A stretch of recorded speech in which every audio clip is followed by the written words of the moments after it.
Greetings, everyone, and new moon blessings. We are recording this at the time of this powerful new moon, and I'm so grateful to be back in conversation with my friend Pam Gregory, who is not only an extraordinary astrologer, but an incredible spiritual guide to all of us in these times, and an incredible friend. So, thank you for being back in conversation today. Yeah, I'm going to love this, Heather. And Heather, as many of you know, is a shaman, a healer, an astrologer, a teacher, and also a wonderful spiritual guide. And she is an extraordinary, loving, caring, generous, big-hearted, amazing friend and human being. So really delighted to be back with you and discussing something a little bit different for us, I think, Heather, it's fair to say. Yes, this is a stretch for both of us since we're both private people. But I think that this is a powerful conversation to be in that we both have given an overview of the astrological energies of 2024. We both see this year as a very powerful year of accelerated change and metamorphosis, transmutation. So we thought we would take some time to talk about how we personally and how each of us can navigate the intensity of these times. How do we work with these energies in a way that we can stay as much as possible in that energy of love and higher consciousness? So let's talk some about that and how we navigate that and how we can support others in finding that way of staying centered in the midst of this intensity.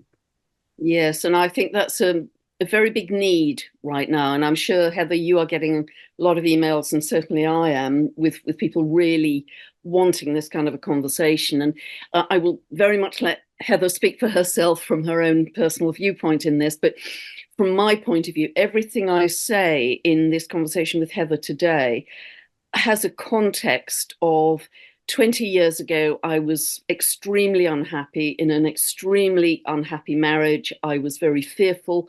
I was very sick, and I'd been sick for a very long time. And so, everything from my point of view, I'm going to be talking about today are simple tools, simple ways that I have radically changed my life to get myself out of that situation, out of that unhappiness, change my health, change my life in every respect. So, I hope that not only are these tools simple, but they're also very practical and accessible for people. So I very much want that to be the context. Ah, beautiful, powerful. And for me also, I was thinking a lot about just how intense and challenging it is to be in this time where there's so much uncertainty, there's so much chaos and turbulence on the planet. And it can activate a lot of anxiety. And I know I can feel that in myself. And it's very reminiscent for me of the challenging time about 30 years ago when I had that very powerful mystical experience saying, you need to transform your life or you're going to die. And I just had to step into radically undoing my life and stepping into the mystery and both carrying this deep awareness that this was exactly in alignment with my soul's path, but at the same time, many nights just being in complete anxiety and panic like, what am I doing? Deconstructing everything that's been secure and given me some sense of foundation in my life, dismantling it all and moving into the unknown. So I think we're both sharing from our past experiences, but also our attunement to the energies of this time. But say some more, Pam, about your own journey with that transformation. Yes, similar to you, Heather, I was so ill. I knew if I stayed, I was going to die because I'd been so ill for so long.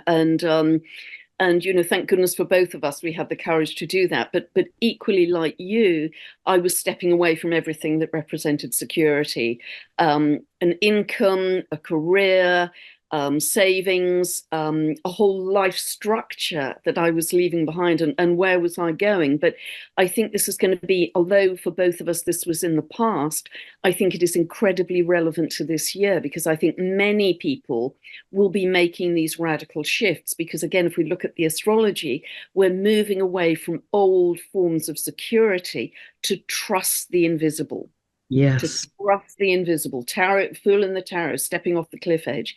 But the more that we can connect with other people, my sense for you, Heather, is that there was a sense of you doing that on your own. And for me, it was absolutely, I was completely alone at that point for various reasons I won't go into. But now we can connect with other people, even if it's online, but even better in person, because this is after COVID, there's this yearning for connection, to come together with other human beings. If you have that kind of support, you can all be holding hands as we radically step into the invisible and create. And we have got a blank canvas going forwards. It's going to be so different. Mm. We are going to be creating from a blank canvas. What kind of a loving universe do we want to create? Peace, joy, compassion, laughter, freedom, big one. We are able, we have the power to create. And I think in our lives, we've been so programmed, dare I say, to not have that sense of power. But through 2024, if we have that courage, as you did and I did, we will get a growing sense of our own ability to manifest. Well, and I think with the lunar nodes in Libra and North Node in Aries, it's supporting each of us in how do we step forward and make those choices that are in alignment with our true selves. And to me, a key in all of this is, and this is part of my daily journey, is in my meditation time. And I feel like having some daily practice, and I know you do also, of both taking time to meditate, to step out of the cacophony and energy that we're bombarded by every day, to be in that place of stillness. And for me, being in connection with nature is absolutely critical in order to come back to center, come back into balance. But part of my daily practice is really trying to attune to and connect more and more with my witness self, Yeah. and then see the patterns and see the moments where I get reactive or I get caught up in anxiety or despair, and hold that with compassion, Yeah.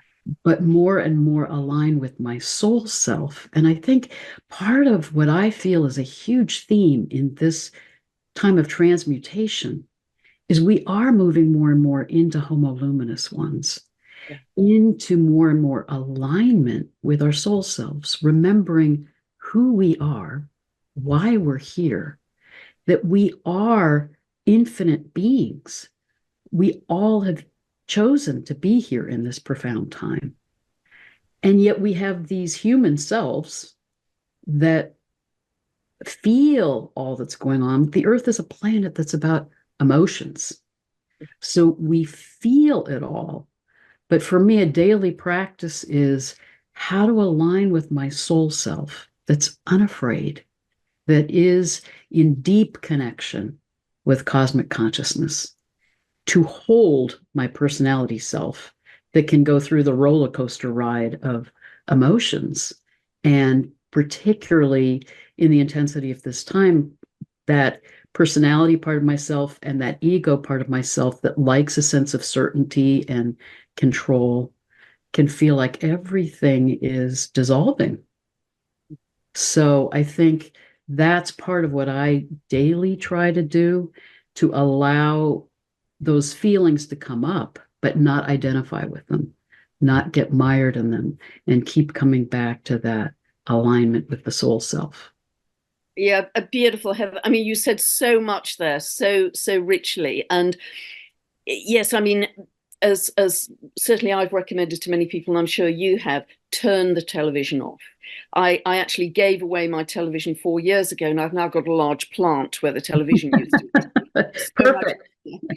Perfect. So turn that off, because anything that lowers your frequency, that rattles you, just exclude it, because it isn't going to help you. And if it lowers your frequency, that's the frequency you're broadcasting out to the world. We can't stop broadcasting a frequency of some kind, and you want it to be higher, not lower. So got rid of the television. People send me stuff all the time, and I'm sure they do to you too, Heather, that if I'm starting to watch and I think, oh, I'm not going to go there, that's going to take my I will just stop it, whatever the information is. And what you said about being the witness self is so true, because 20 years ago I didn't have the spiritual awareness or any toolkit really to know how to handle that situation. I think being the observer, being the witness, is so important, to observe our thoughts. Because today, as an example, how certainly I can still mess up. I have a daily practice like Heather, and we'll talk about that in a moment. But I was furious about something this morning, and this is an extremely rare thing for a double Pisces to be furious. I was furious about potentially some local happening to do with the trees, I care passionately about the trees. So I just ignited. We've got Eris stationary today. Just ignited. And Pluto conjunct the sun and moon. Absolutely. And, a whole series of events then happened. A workman came. I'd been expecting. He was incredibly aggressive and intimidating. And I'm sure he'd probably been inside for GBH. And he was very threatening. And I couldn't wait to get him out of the house. And because I was so distracted with him, I burnt a load of food in the cooker. It just went bum, bum, bum, bum. But luckily, I had the wit to say, this is coming from me. And unless I nip this in the bud, it's going to keep on rolling through my day. So I had the witness and, just about enough observer witness self to say, stop it. Everything in our reality comes from us. Now just stop it before there's any more mayhem in your day. And therefore I could bring myself. So being the witness, observing where we are. And I've often said, put post-it notes all over the house. What's your frequency? What are you thinking about? And the more we can do that, the more we become master of our thoughts and our emotions, and master of our reality. And that's going to be so important with Pluto and Aquarius going forward, because that's one of the wonderful promises, positive promises of Pluto and Aquarius. We become much more aware of our electromagnetic frequency and how we are in charge of it. But just like Heather, I have when I wake up in the morning, before I open my eyes, and I've sometimes mentioned this, I have a kind of rolling mantra of, I live in love and peace and bliss.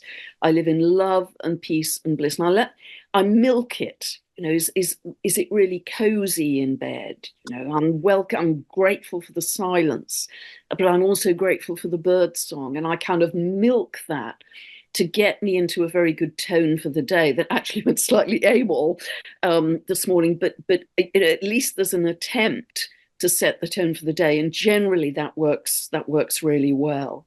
But through the day, as well as I'm walking in the woods, I will have a series of rolling mantras, particularly if I sense I'm starting to go on a negative, yeah, I don't want to go there. I will flick into, wow, look at this blue sky. Wow, look at the light. There's a sense of spring today. It's not raining. That's a miracle. Thank you for the miracle of no rain today. And I'll have things like I live in a world of magic and miracles. Miracles happen to me. And I will flick into one of those very positive, I won't waste a second. I'll flick into one of those. Or the blossom good child. I am the light. I am the love. I am the truth I am. And I'll just get into one of those rolling, very positive mantras. And at least it stops the flow of any negative thinking that could just run and run and run. Oh, So it's beautiful, Pam. And part of, I think, what you're talking about that is so powerful, when we can get into that attitude of gratitude, yeah, it automatically raises our consciousness. And what one of the things that I'm aware of is when I move into gratitude and focus on what is beautiful and what is going well and what is delightful around me, I'm in the present moment. Yeah. When I'm in that anxiety or angst, I'm either reworking something from the past or I'm anxious about the future, but I'm not in the present moment. And I think with how much accelerated change we're going to be experiencing, we have to really work to stay in the present moment because there's so much uncertainty about the future that we need to allow ourselves to be in the experience in the moment of the support that is there for us. And that's the only place you have your power, because if you're anxious about the past, you're worried about the future, you're just scattering your power. So the present is the only place you actually have your power, and that's the place of stillness that you referred to, Heather. The place of, it's almost 0 point, isn't it? That's the most powerful place to create from. And we each have our own individual way to do that. But I think it's a really good idea for people to get into that practice right now before we really press the go button on 2024. And whether it's just closing your eyes and watching your breath, listening to sacred music, bare feet on the grass, staring at blue sky, whatever it, breath work, whatever it is, have a default method that can just decompress your energy, drop you into the present moment, and you can just warmth, you can feel like butter melting in the sun to bring you back to the present. And I think that's so important, that kind of simple practice. Well, and I think what you're saying is it is so critical to have that as a daily discipline and a daily practice because then when things intensify, we have that foundation already in place. And it does then support that witness self that can see that we're beginning to get reactive or get stirred up, and then go to those practices to come back into center, come back into stillness. If I can say this, Pam, one of the other things that I think is a real gift for you in terms of a witness self, you have a great sense of humor. And that sense of humor is a way of stepping out of the tumult and seeing the larger picture and seeing the humor in it, which also is, I think, very supportive of the witness self. I think it's my number one survival skill. I honestly do. Oh, not another day like Tuesday. I think it's my absolutely gold star survival skill, my sense of humor that's helped me to get me through, because I think there's always somehow a funny side to the awfulness that you're stuck in. And to see that just shifts your frequency as well, to laugh. I mean, how often do we laugh as adults? We laugh as children, but to laugh apparently just explodes your aura with all the endorphins and things. So that raises your frequency instantly. And I think to find joy, I said this in an update I was filming yesterday, commit to finding joy. Yes, it is going to be a rock and roll year. It's going to be an amazing year in many ways, but commit to thrive, commit to find joy. Because if you start with that lens and that context, you're much more likely to find joy than if you're just kind of trying to bat off the various challenges that are coming your way. And joy is such a powerful way of moving into that higher consciousness and the capacity. I do think this year is a time of amazing creativity and amazing innovation and increasing connection with each other in community and our own capacity to co-create together. So as we can open to joy, we open to those new possibilities and how we can be co-creators with the cosmos and with each other. And I think another piece that we is important for both of us is that daily practice of connecting with nature. Yeah. To me, I start the day with that walk in nature and my own meditation time because that sets the tone for the day for me. And being in nature, the earth herself, as you've talked about in your recent videos, is in our own ascension process. And as we connect with the earth and the plants and the animals, they're supporting us in trusting in this larger unfolding that's happening. And when I feel that connection, then I feel more grounded and centered. And then that sets the tone for my day. And I can move into the day as a walking meditation. I really try to hold my life as working in this dream, in this walking meditation. And then it helps me not to take too seriously the events or the specific experiences that unfold across the day. Yeah, I'm really with you on that, Heather. I mean, my walk in nature, and I will go out every day in biblical rain, hammering hail, gale wind. That is still non-negotiable. I think it's done wonders for my immune system, actually, but it's non-negotiable because you're still in nature in all of its seasons and moods. And I try and really observe things like the light. The light is changing. The light is kind of diamond sparkly frequency, even in grim weather. And you just think, wow, the earth is really shifting. And the animals and the trees and the plants are way ahead of us, I think. We're tail end Charlies in this evolution.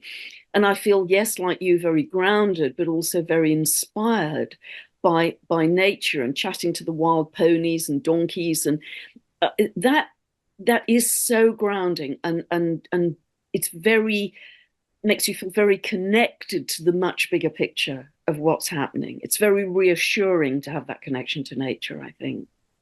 And I think it is a way of feeling connected and supported in those moments where we don't have a supportive community around us. Yeah. I mean, you were talking about how alone you felt in your transition time, and I did too. I mean, my friends, so many people around me thought that this change that I was involved in was crazy. They could not understand what I was doing. So I felt very isolated, very alone. And part of what was so profound for me in that time, when I was dismantling my practice, selling my home, leaving everything to go into the unknown, is uh, and I think connecting with nature and the way in which when we honor the consciousness of nature, it's in relationship with us. It's there for us. And through those weeks when I was in that transition, when I would feel most overwhelmed, I would walk out in my garden and this hummingbird would come and hover right in front of me. And that became almost uh, it was a very frequent experience where this particular hummingbird would come to me. And I didn't realize till much later that some of the spiritual meaning of the hummingbird is follow the path of destiny with joy. Oh, wow. But I felt that, spirit and nature were saying, you're on the right path, stay the course. We're supporting you, we're there for you. And I think we can find that solace in connecting to nature. And for me, one of the things that's important in this time, when I'm out walking in the woods, is connecting with the sun and honoring the sun, the consciousness of the sun, and the way in which it's beaming these intense solar energies to us, particularly during this time of the solar maximum of this solar cycle. Those energies are transforming us. Yeah.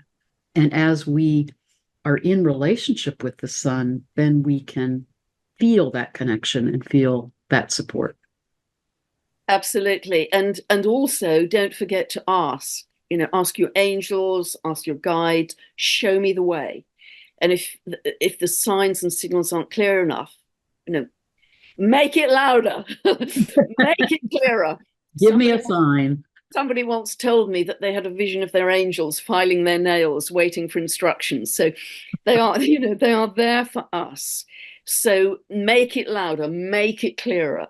So they are our support team in order to give you those white feathers on the path, those breadcrumbs, so you can feel, okay, I'm held, I'm supported.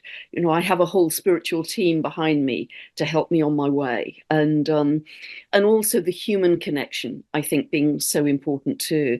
And I think another big thing as well, Heather, because I think we've been again so programmed to think there is only one reality. It's the reality you see on the nightly news. That is one coming down the track like a train. There is no escape. That is one reality. And that's just not true. That's just not true. There are so many realities that we can tap into, and we are hopping timelines all the time. And I think we can sense that ourselves in major choice points in our lives, whether we're leaving a job or leaving an important relationship or leaving a home. You have a choice. There's free will that comes in, particularly at those crossroads, and think, okay, do I go for A or do I go for B? And even in little ways through your day, the choices come up. Do I go for A or do I go for B? And so they take us on different trajectories. So be aware that there are multiple realities. And yes, there's one reality that isn't looking so good right now. We're creating as humanity a very different one. And all of these amazing spiritual gifts that are coming in for us are because we as humanity have been able to raise our consciousness enough to create that higher timeline with the help of benevolent galactics, undoubtedly. But nevertheless, we are co creating all the time, something that didn't even exist before. It wasn't there. We've created it. So we are creating in the invisible. It's like hitching your star to a wagon and saying we are powerful enough through our meditation, through our visualization, through our dreaming in to make this happen for humanity, a much better world. You know, that's so beautifully said, Pam, that there are multiple realities and multiple dimensions.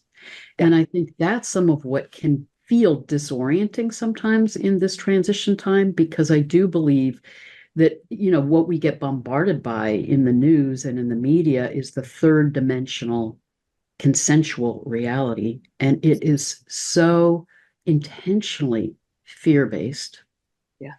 And we're really in this time moving through fourth dimensional reality, which is that time of awakening and having more consciousness of the path that we're on and our capacity to be co-creators.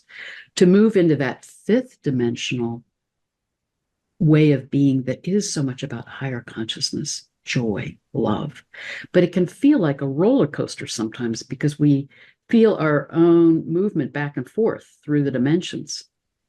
And I think the key is to hold with compassion when we slide back into third dimensional reality and get caught in fear or overwhelm, but realize we are on this trajectory and we can keep, as you said, choosing to step into that different dimensional way of being and then feel the different energies that we're in and the different reality that we can co-create together. And I think, and you highlight this a lot also, a key in doing that is to keep coming back to the heart Yeah. and not get caught in the mind. Because when we're really in connection with our hearts, that supports us in being more in alignment with the soul self. And then those choices that we are making are from that deeper part of ourselves and that higher consciousness. Our minds can see the choices and get caught in all the different possibilities and trying to analyze it and perseverate about it and figure it out and try to feel in control of it. And I think it's when we drop into our hearts that we can tune into that inner knowing and really make choices from that deeper, authentic part of ourselves and our soul selves. Yeah, that's really beautiful, Heather. And that's so important because, firstly, I often talk about living from the inside out, not the outside in, because that's when we get buffeted. If we're taking information that's knocking our frequency about, another really big scary thing, another really big, well, how do you even know that's true? Maybe it's just an idea that certain people want us to latch onto. Maybe it doesn't even exist yet, but we're being very obedient in helping to create that. Well, stop it. Don't do that. Create something, create something else. So I think simplicity, living from the inside out, and simplicity versus complexity is a big part of that. And just last night, actually, this came to me because I think, I mean, there was a big M-class flare last night, and I can get, as many people can, very buzzed up with these solar flares. They are ingredients for evolution, but nevertheless, they can be speedy. And I noticed that I was really speedy in my mind with, you got to do this, you got to do this, you got to do this, how are you ever going to do that? And you've got a huge to-do list, and that didn't work very well. Blah, blah, blah. And then your breath becomes quite shallow and fast. And so the way to control your mind and get your energy out of your mind and into your body is to drop your breath into your heart and imagine you're breathing in out through the heart, the heart math coherence breath. Mm. But sometimes, if it's really a tough battle, do the baby belly breath, where you drop the breath warmth right into your belly, and just like a baby does, let the breath breathe you really deeply. And so total 100% focus on the breath, and try and pause at the end of each exhale, even just for a few seconds. And you'll notice that as your breath deepens and slows, you just have cleared your mind. You just got out of your mind and into your body. And that can often tip you into sleep. I think that's so important. And I love your talking about how let the breath breathe you, because it's a reminder then that we are supported by these energies larger than ourselves. And I also think that with these solar flares, and they will be intensifying this year in terms of their frequency and their level of impact on us on all levels, is that they also can activate those aspects of our energy field that need to clear, that need to heal. I think that some of the effect of these energies coming from the sun and the galactic center are that it's pushing into our conscious awareness whatever is out of balance in our lives, whatever wounds or trauma from the past that we haven't healed and cleared. So it can feel very destabilizing, not only activating physically, but destabilizing at times emotionally. But I think, again, if we can hold that witness self-awareness and realize this is coming up to heal, this is coming up for me to see it and be able to hold it with compassion and clear it. I've had past life trauma really get activated in these last few months, and it's at times felt really intense. But I'm also aware that it's helping me clear patterns and ways that I've been constricted or caught in coping mechanisms that aren't good for me. So it's supporting me in healing that and clearing that to be moving into a higher consciousness. So I Yeah. think we can hold that larger perspective. It can help us feel what's coming up, but honor it as bringing the light of awareness to what's been in the shadows so that it can heal, so that we can move into this higher consciousness in an integrated way. Yeah, and I think welcoming it in rather than trying to resist what could be an uncomfortable process of clearing, welcoming it in as part of your increasingly expanding consciousness, surrendering to it and say, yeah, I'm on an upgrade, take me for a ride. Rather than the resistance is maybe a better way to look at it. And you're the real expert in that, Heather. I mean, the other thing I'd also recommend to people, either during the day or something I do every night as I'm falling asleep, to again calm down the nervous system. A friend taught me this many years ago, so I'm not going to remember each bit of it correctly. It's terribly simple. It's part of Jinshin Jitsu, which is a kind of non-invasive acupuncture. But essentially, you just hold each of your fingers.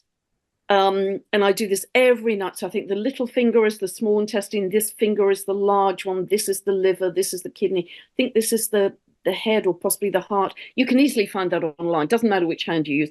Yeah, And this is the heart, actually. Oh, is it? Okay, well done. You know better than I do. So if you feel a very strong pulse in that area, it means that it's slightly stressed or overloaded. So just keep holding until that pulse subsides, and that can really kind of warmth the whole physical system for you as well. Get you into a much more parasympathetic state. So that's another very simple tool to have in the toolkit too. There is so much coming into our awareness about how we can work with our energy bodies. And part of what I think is so exciting, we're in this accelerated time, we are remembering these ways of healing and ways of expanding our consciousness that we had forgotten for thousands of years. So I think there's so much that's now available in terms of ways of healing with sound, with light, with innovative technologies that we can share with each other. And that's, I think, part of the beauty of being in connection, in community, is the way in which we can be sharing these different techniques, tools, modalities with each other to support each other in that healing process and expansion into higher consciousness. Yeah, beautiful, beautiful, Heather, because so much of the Aquarian energy is about the information network, like mycelium, isn't it, like tree roots? But yes, I think they're going to be incredible healing technologies, as you and I have both spoken. They're going to be solutions, innovations that are simple, actually, and quantum leaps in sorting out problems that we thought were intractable or it would take decades for us to solve. I have always said I don't think it will, because there are solutions just sitting on the sidelines waiting to be made public that actually may have been invented many years ago but have not been publicly available until this time. And so that is going to be on the very positive side. I think that's going to be amazing and really help this higher consciousness trajectory to move away from the old. How, Pam, I know you get a lot of questions about this, as do I, in terms of how do we stay centered in the midst of the suffering that's going on in the world in this time? Yeah, this is a biggie. And equally, Heather, I know you get these emails too, but yes, I've had quite a few, sometimes quite angry emails about why don't you talk about the war and focus on the war? And I've thought about this a great deal, and I know you have too. Um, in that at the moment people are writing to me about the war in the Middle East, which is horrific. I mean, I cannot imagine the suffering those people are going through. It's just completely unimaginable. And a few months ago, they were writing to me about the other war, and a few months before that, it was the Maui fires, and before that, it's just a permanent state of crisis, rolling crisis. And I talk about the hamster wheel of horrors that has gone on for thousands and thousands of years. That look over here, look over here. But we need to get to a level of consciousness where it's absolutely unthinkable to hurt another human being, animal, tree, plant, bird, snail, moss. It's just unthinkable. That's our level of, I grieve if a tree is cut up, and I know many of you do. So I had to think about this quite carefully, because we want to act, we want to do something, but I said to this particular person who was very angry, and completely understandably, let's go through the options. You could actually try and be on the ground delivering humanitarian aid in the Middle East. That is very hard to do, very dangerous and difficult, because aid isn't getting through. You could send money, if you can, via a reliable charity where you know the money is going to get to the people and not get stuck along the way. Again, that isn't perfectly clear. Or we can sit at home for free and connect to shift the energy in that area. Now, the absolute queen at this is Lynn McTaggart. And I've often referred to her book, quite an old book now, called The Intention Experiment, where she's very scientific in her method and sets up a control, and it's measurable over time. I've been involved in a couple of meditation experiments with her group.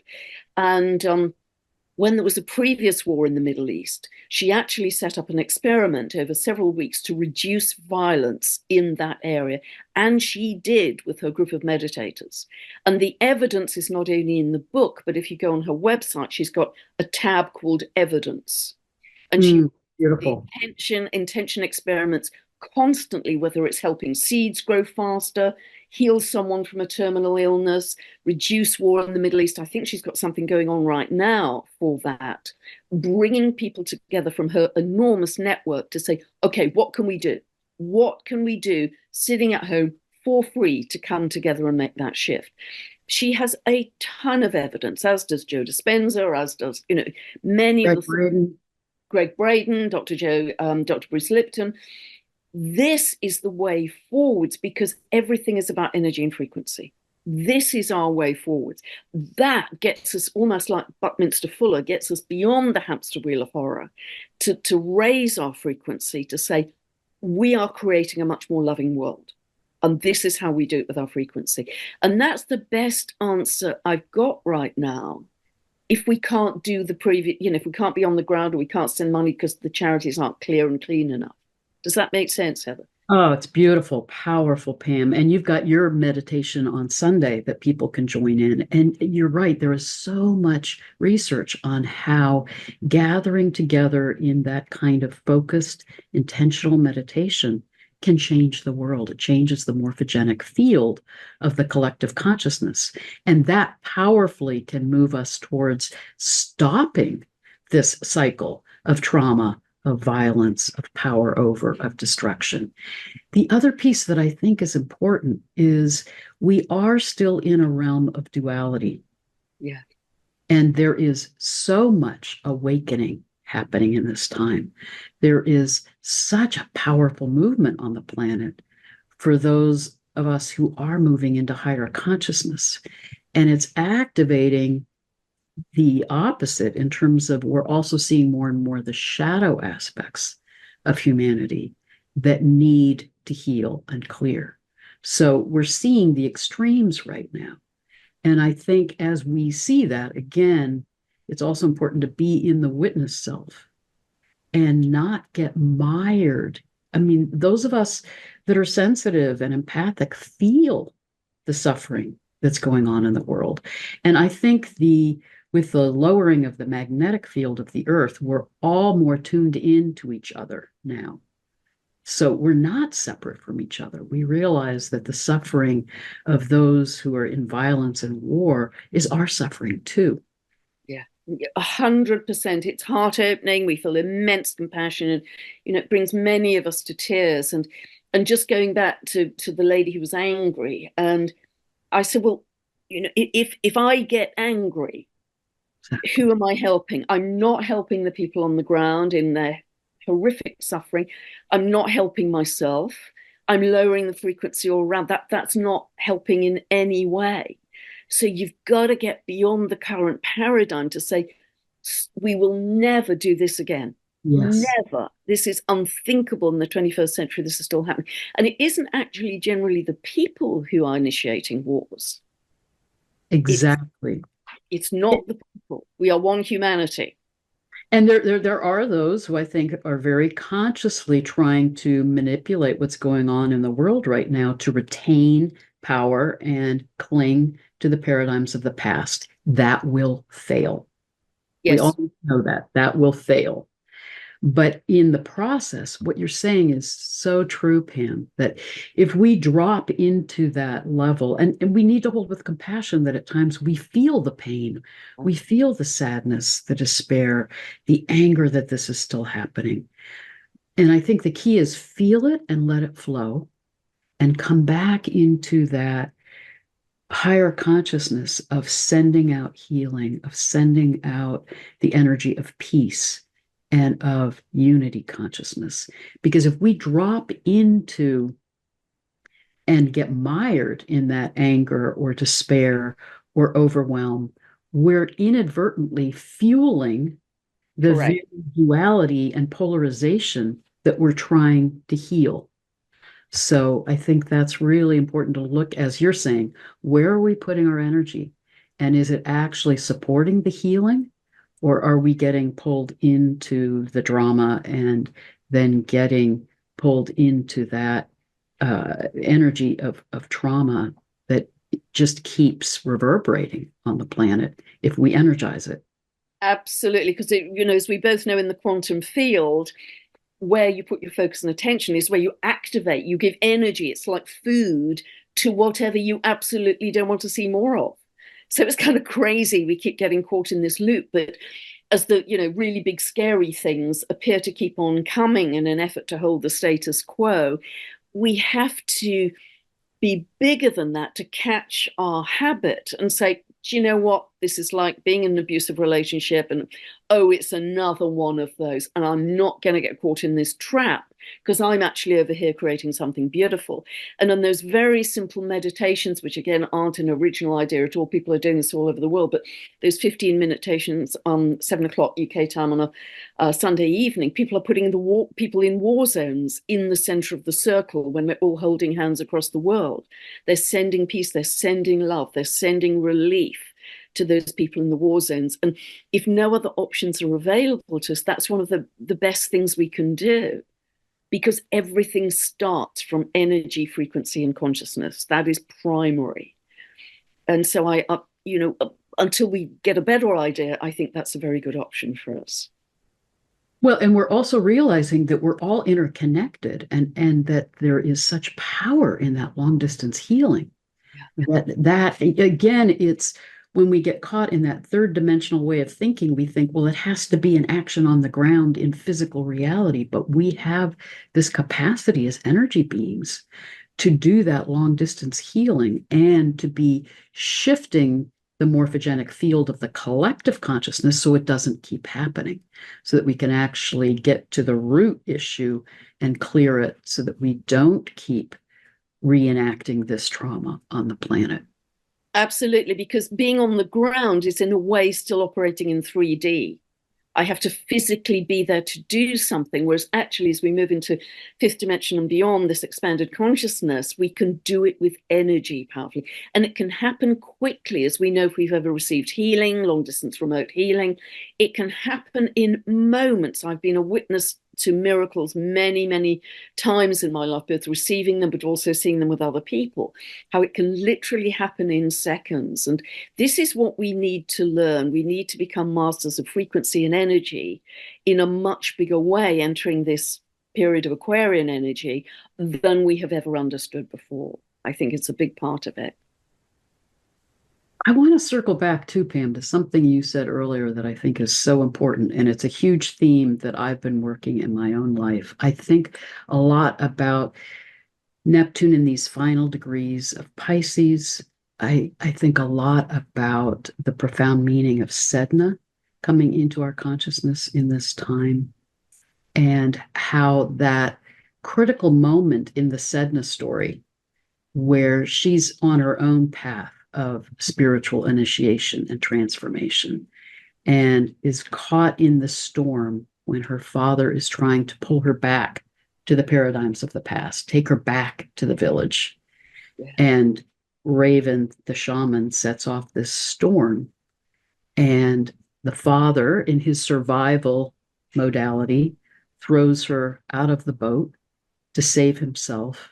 And she's in the storm and in the stormy seas, which is a lot of what I think we can feel at times in this tumultuous transition time. And I keep coming back to her moment of realization. I can't grab onto the boat. I can't find security in those paradigms of the past. And she surrenders to the sea and dives into the deep ocean and becomes the goddess of the deep sea. And I keep thinking how we're in this expansion to become beings of light, to become these expansive spiritual beings with a consciousness we can't even dream of right now.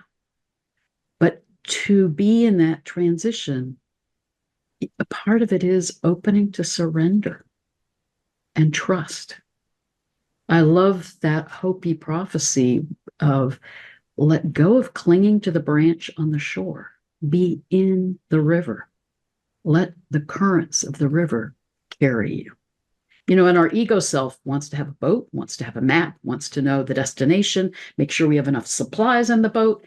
Yeah. And it's about be in the river, surrender to the currents, and know they will carry you to where you need to go. And then look up, see who else is in the river with you, connect with your community, but know that we are being held and supported, loved and protected, and guided through this profound time. Absolutely, Heather, and this profound metamorphosis, which is what Sedna went through, is absolutely prophesied at this time. This is the big pivot point. Yeah, I think, and by the end of 2024, I think we'll look back and many of the old forms of security may have disappeared, but we are living in such a sense of expanded consciousness. It just simply won't matter because we're on to another level of connection and understanding and solution and possibility. It will just seem so irrelevant and sort of medieval almost. It will seem so ancient. And we're only hanging on to it at this time because we've never known anything else. And the future is unimaginable because we've never made such an evolutionary leap before. But the more that we are in connection with others, whether it's online or even better in person, we are going to have this sense of we are all one humanity. We are all one humanity coming together, supporting each other, sharing information, helping, sharing resources. It's that kind of feeling. You know, Lynn Bell, I think, has coined a phrase, and I have great respect for Lynn, arise humanity, or humanity arise. This is what we are in right now, stepping into our power as individuals, but also as one humanity. And moving beyond that sense of separation and individualism to realize we are one humanity. And as we can allow ourselves to move into that higher dimensional way of being, we're also remembering we're galactic beings, and we're remembering our capacity to be in connection with the consciousness of the planets and the stars and the plants and the animals and the earth and cosmic consciousness, to be co-creators with all of those energies around us and with us. So it's a profound time of moving into that unity consciousness if we allow ourselves to open to trust and really keep coming back to the heart when our minds feel overwhelmed and confused and uncertain. Absolutely. I think there's going to be a lot of galactic disclosure this year to give us that greater sense of we are galactic citizens, and we always have been. It's just been very hidden in recent times. And that is going to be thrilling to reconnect to our galactic family. It's going to be, something we've never known before. And they are operating at a higher frequency because they can do all kinds of clever things out there that we can't do on Earth. And that's going to be, I think, again, take us in quantum leaps of consciousness. And as we know, Heather, many astrological suggestions this year that that's going to happen in quite a big way. And so welcome that in.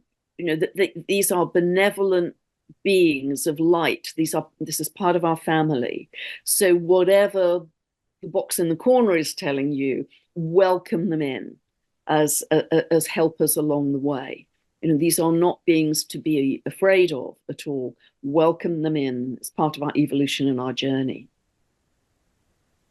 So before we close, anything else that you would want to offer for people in this time? Yes, a really, really simple thing I do at the end of every day. I mean, I know how incredibly busy your days are, Heather. Mine are, sometimes absolutely fried and frazzled as well, just crazy. I will do every day at the end of a day. I will make a point of on social media checking in with 3 elephant charities that I support. One is the Global Sanctuary for Elephants in Brazil. The other is in Thailand, Elephant Nature Park. They both rescue elephants from kind of horrible conditions. The third one is the Sheldrick Wildlife Trust, where the mother's elephants have been poached and they rescue the babies. And I've got about 12 orphan babies that I support. But I support a lot of animal charities. And I will always check in at the end of the day because it just opens my heart. And I did a video a couple of years ago on those 3 charities, just as an example of hashtag look what love built. These people working with the elephants are absolutely not doing it to make money, profit, fame. They are working incredibly hard hours for the love of these precious creatures. Look what love built to bring love and peace and sanctuary to these beautiful creatures. And to me, it softens me, it opens my heart, it gets me out of the head and into the heart in a bigger way. And that's a good place to end my day. And so whatever it is for you, whether it's animals or children, whatever it is that you know, that's your way of helping to open your heart at the end of the day before you go off to sleep. That to me is always my punctuation point at the end of a day. I love that. That's beautiful. And I've adopted baby elephants and rhinos also. Oh wow, I didn't know that. And I love that. And I think part of what you're highlighting, and it's very much a part of my day every day, is um, opening to that love that is all around us. I have a grandmother beech tree that I connect with every day, who's the matriarch of this area. And I connect with her and the bees in my beehive and this hawthorn tree that's sacred to me that's here. And I thank them and I connect with them. So even on those days where I don't feel a lot of the supportive community around me, I feel the way in which that energy of healing and love is there in the natural world for us. That the animals are trying to guide us, the plants are trying to heal us.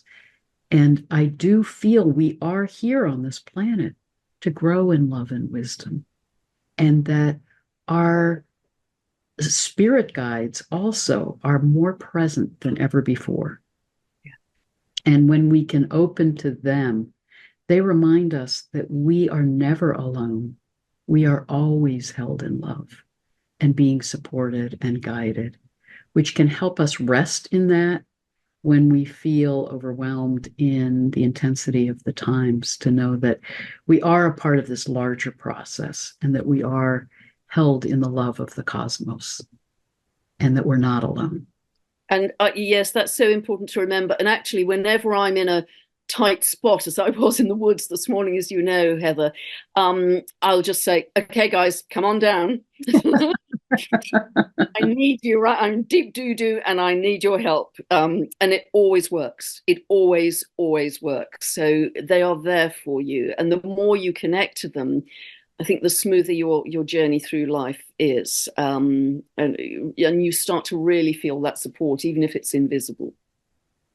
Yes, and one thing I do in my meditations when I'm really overwhelmed is I visualize going to this cave that's a sacred cave now that I go to when I'm really overwhelmed, where I meet with my primary spirit guide and I just fall into her arms and feel held and supported and healed and know that I'm in that sacred space and am protected and supported. And then I can come back into this realm. And I think, as you were saying earlier, Pam, it's so important. An image I often use, because I love Star Trek, is to think of this as a holodeck.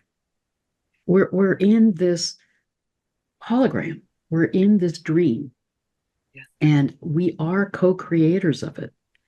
Yeah. And we can't, when we hold it that way, it helps us to not get mired in it, but to hold that larger perspective and to remember, as you said earlier, that we are co-creators of this reality and we can co-create a different reality. We don't have to stay mired in the tumult. So I think that is a constant reminder to us to be on that path of staying in alignment with love and healing energy to be co-creating a new world together. Yes, that's very, very beautiful. And for people who aren't using this yet, do it in tiny ways. You know, you've set an intention for an easy car parking space to be found. You know, so do it in tiny, tiny ways through your day, and watch how it starts to manifest. If there's a difficult relationship dynamic, send love to it, and observe in tiny ways how that relationship changes day by day. And that will help you to start to step into your co-creative power. Well, thank you, Pam. Thank you for the way in which you walk your talk and with such integrity. And part of what I so respect about you is you are so in alignment with your soul's purpose here to be an agent of healing and transformation to support us all in this time. So thank you. Well, bless you. Well, that's high praise indeed, Heather, because you are equally one of those. And I know you help many, many people in your days, an enormous amount of people. So God bless you for all the work you're doing in the world. And I just love this conversation. I really hope it helps people out there in a whitewater rafting 2024. And I want to just express my gratitude to both of our communities, which overlap a lot, for all the ways in which you are working this time consciously and for the profound ways that we feel supported by you. We feel the ways in which we're all supporting each other and co-creating this new earth together. So Yeah. thank Echo that very much. Thank you so much, Heather. Really loved it. And sending love to everybody out there. Heartfelt love. love and blessings to everyone.